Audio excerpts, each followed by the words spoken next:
GTV news. জাতীয় সংসদ নির্বাচন সুষ্ঠু না হলে তরুণ প্রজন্ম গণতন্ত্রের প্রতি আস্থাহীন হয়ে পড়তে পারে বলে আশঙ্কা করছেন বিশিষ্টজনরা। মঙ্গলবার রাজধানীতে এক সেমিনারে তারা বলেন, জাতীয় নির্বাচনের জন্য এখনও সব প্রার্থীর জন্য সমান সুযোগ নিশ্চিত করা হয়নি। সুষ্ঠু নির্বাচনের জন্য সরকার, প্রশাসন এবং আইন শৃঙ্খলা বাহিনীকে নির্বাচন কমিশনকে সহযোগিতার পরামর্শ দেন বক্তারা। মহিউদ্দিন আহমেদের রিপোর্টে দেখুন বিস্তারিত।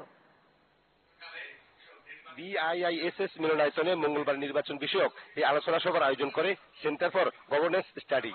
এতে বক্তারা বলেন, ভিন্ন প্রেক্ষাপটে হতে যাওয়া এবারে নির্বাচন গ্রহণযোগ্য ও সুষ্ঠু না হলে গণতন্ত্র বিপর্যয়ের মুখে পড়বে।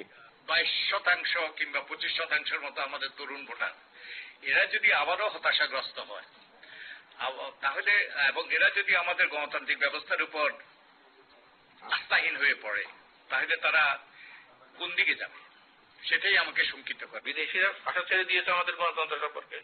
এখন আমাদের যেটা হলো যে আত্মত্যাগের মনোভাব নিয়ে যদি সমগ্র অবস্থাটার একটা পুনর্মূল্যায়ন করা হয়, বাংলাদেশে আবার একটা সত্যিকারের গণতান্ত্রিক পরিবেশ আমরা ফিরিয়ে আনতে পারি। ভোটার যদি এটা ফিল না করতে পারে যে আমি গেলে একটা লাভ হবে, আমার পছন্দের প্রার্থীটাকে আমি ভোট দিতে পারবো, আমার পছন্দের প্রার্থীটার ভোটটা কাউন্টেড হবে, তাহলে ইলেকশন ফেয়ার হওয়ার চান্স নাই, ভোটারদের ইলেকশন কেন্দ্রে যাওয়ার চান্স কমে থাকে। তারা বলেন, একটি অংশের প্রতি আইন শৃঙ্খলা বাহিনী সহ প্রশাসনের বৈরী আচরণ গ্রহণযোগ্য নির্বাচন নিয়ে শঙ্কা তৈরি করছে।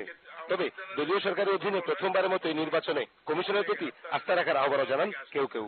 এত বেশি খানাখন্দে ভরা ভিন্ন মতের মানুষদের জন্য, আর এত বেশি সমতল যারা ক্ষমতায় বহাল আছেন তাদের জন্য এখানে কোনো সম্ভাবনা নেই ফ্রিলি ভোট দেওয়ার কিংবা ফেয়ার ইলেকশন হিসাবে এটাকে একটি অ্যাডজেক্টিভ দেওয়ার। নির্বাচনটা কিভাবে বানচাল করা যায়, কিভাবে প্রতিপক্ষকে বলা যায় পালিয়ে যাও, এখন বরঞ্চ সেই দিকেই চিন্তা।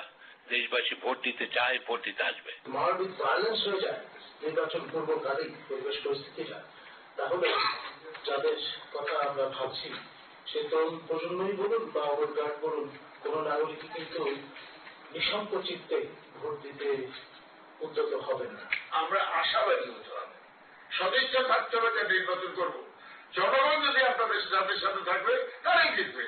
এখানে কিন্তু বাইক চোখ বড় প্রয়োগ করে কোনোদিনই সম্ভব না। ভোটারদের কেন্দ্রে টানতে নির্বাচন পূর্ব পরিবেশ স্থিতিশীল রাখার উপরও গুরুত্ব আরোপ করেন বক্তারা। এক্ষেত্রে নির্বাচন কমিশনের পাশে থাকতে হবে সব পক্ষকে। আপনি যে এই মুহূর্তে নির্বাচন থেকে সরে দাঁড়াবেন, you are finished. Mohiuddin Ahmed, GTV news, Dhaka. লিভারের রোগ নির্ণয় এবং উন্নত চিকিৎসা বিষয়ে বৈজ্ঞানিক সেমিনার হচ্ছে বঙ্গবন্ধু শেখ মুজিব মেডিকেল বিশ্ববিদ্যালয়ে। প্রফেসর ডাক্তার মামুন আল মাহতাবের সভাপতিত্বে সেমিনারে প্রধান অতিথি